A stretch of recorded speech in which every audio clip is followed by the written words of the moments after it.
Hello everyone, this is Emmanuel from MuxLab. We are here in Barcelona in ISE 2026 at the MuxLab booth.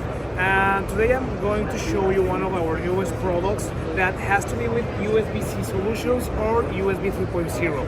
It's our newer extender, the 500-536, that happens to have two inputs for computers, as you can see, USB-C.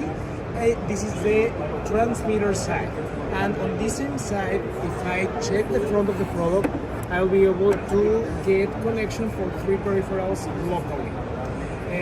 Once I have the computer connected to the transmitter, on the receiver I can connect three peripherals for video conference, which will be controlled from the host. On top of that, I will get two HDMI outputs that can work as mirror to get the desktop of the computer, or I can have even extended desktop. Finally, it's important to mention that we can extend control and also we can get the audio extracted. If you need more information, you can check our website www.muxlab.com. Thank you.